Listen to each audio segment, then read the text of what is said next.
April महिन्यात सहसा उन्हाचा तडाखा वाढताना दिसतो। मात्र यंदाचा एप्रिल महिना इथं अपवाद ठरत असून या महिन्यात राज्यावर एकीकडून उष्णतेचा मारा होत असतानाच दुसरीकडे मात्र अवकाळी पावसानं थैमान घातलेलं आहे।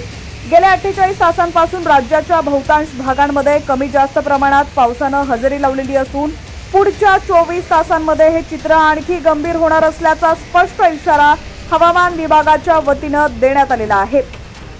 बातमी सविस्तर पाहूया त्याआधी तुम्ही HPN मराठी न्यूज चॅनल पहिल्यांदाच पाहत असाल आणि अजूनही चॅनलला सबस्क्राइब केलेलं नसेल तर नक्की सबस्क्राइब करा, जेणेकरून आमचे अपडेट्स लवकरात लवकर तुमच्यापर्यंत पोहोचतील। केंद्रीय हवामानशास्त्र विभाग अर्थात IMDनं राज्यात पुन्हा एकदा जोरदार पावसाचा इशारा जारी केलाय। नव्यानं तयार झालेल्या आणि अधिक तीव्रतेनं सक्रिय झालेल्या कमी दाबाच्या पट्ट्यामुळे राज्यावर अवकाळीची वक्रदृष्टी पाहायला मिळते। जिथं तिथं पावसानं हजेरी लावली आहे। अनेक भागात तापमानाचा आकडा काही अंशांनी कमी झालेला असून तो 38 ते 39 अंशापर्यंत आलाय। हवामान विभागाच्या इशाऱ्यानुसार राज्याच्या कोकण, मध्य महाराष्ट्र, मराठवाडा, पूर्व विदर्भ या भागांना पावसाचा येलो अलर्ट जारी करण्यात आलाय।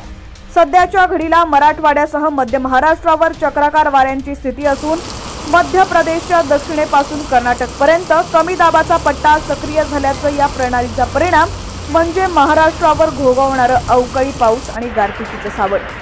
हवामान विभागाच्या इशाऱ्यानुसार राज्याच्या अनेक जिल्ह्यांमध्ये जोरदार पावसाची शक्यता असून दरम्यान गारपिटीचा माराही होणार आहे।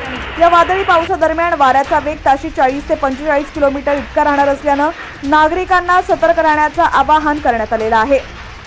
विजांचा कडकडाटासह जोरदार पाऊस होणार असल्यानं नागरिकांनी हवामानाचा अंदाज घेत घराबाहेर पडावं असा स्पष्ट इशारा सुद्धा यंत्रणांनी जारी केलाय।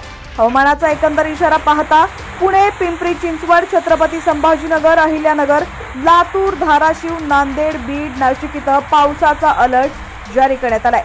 राज्यात पावसाचा मारा सुरू असतानाच मुंबईची होरपळ कमी होत नाहीये। पुढील 4 ते 5 दिवस मुंबईकरांची होरपळ सुरूच राहणार असून मळभ काही प्रमाणात हटल्यानंतर नागरिकांना आता उन्हाच्या तडाख्यासोबत उकाड्याचाही फटका सोसावा लागत आहे। शहरातील किमान तापमानात नगण्य घट झाली असली तरीही त्यांना दिलासा मात्र मिळालेला नाहीये। त्यामुळे मुंबईकरांनी या वातावरणात आरोग्य जपावं असं आवाहन करण्यात येत आहे।